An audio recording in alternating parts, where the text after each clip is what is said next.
এই যে বন্ধুরা দেখো আমাদের গাছের কত সুন্দর পুঁই শাক। তোমাদের তো দেখিয়েছিলাম এর আগে যে কত চালে পুঁই শাক হয়েছে, দেখেছো? আজ এত হয়েছে যে কি করব, সেগুলো তো আর খাওয়া যাবে না, বলো এত কি খাওয়া যায়? তাই বাবা সকালবেলা উঠেই কেটে নিয়েছে বাজারে নিয়ে যাওয়ার জন্য। দেখো ডগাগুলো কি সুন্দর লাগছে না?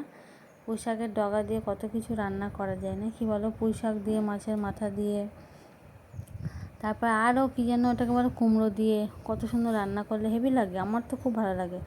তোমাদের কেমন লাগে গো?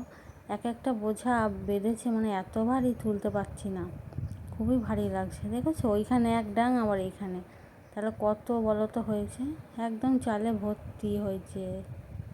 এগুলো তো আর গরুকেও খাওয়ানো যায় না বলো, কেটে কেটে। তাই বললাম বাজারে নিয়ে যাও। আর এটা আমাদের পেছনের বাড়ি, সব ওদের বাড়ির কাজ হচ্ছে।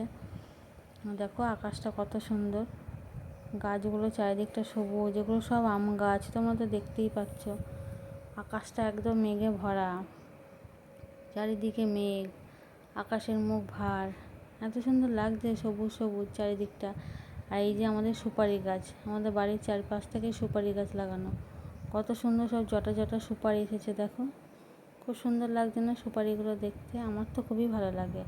পুরো আমরা ছাদ থেকে এগুলো পাড়তে পারি হাত দিয়ে। অনেক পোকাও হয়ে গেছে, সব ঝরে পড়ে গেছে। আর এই যে চাল, এই গোটা চালটাই ছিল আমাদের পুঁই শাকে ভরা।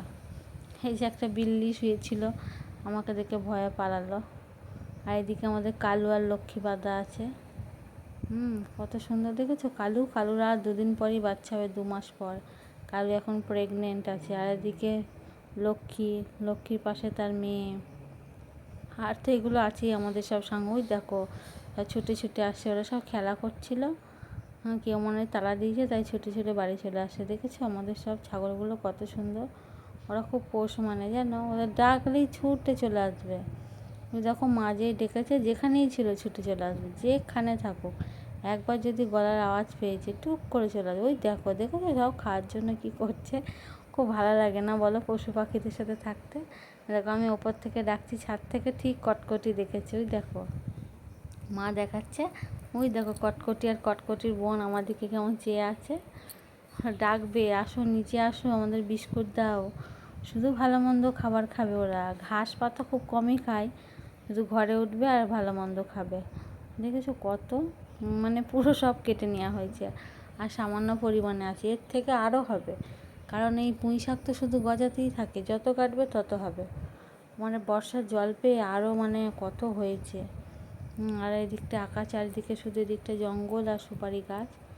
সুপারি গাছে সুপারিগুলো ঝরে ঝরে পড়ছেও, আর কোনো কোনো গাছে সুপারি এসেও পোকা খেয়ে নিচ্ছে, হচ্ছে না। কোনো কোনো গাছের রোগ, সব গাছেই যে সমানভাবে ফসল হবে এর তো কোনো মানে নেই। দেখেছো এগুলো পুরো ঝরে গেছে, কেমন হয়ে গেছে না? প্রত্যেকটা সুপারি ঝরে ঝরে পড়েছে, আর কেমন হয়ে গেছে। ঠিক আছে, আজ এই পর্যন্তই, টাটা বাই, তোমরা সকালে ভালো থেকো।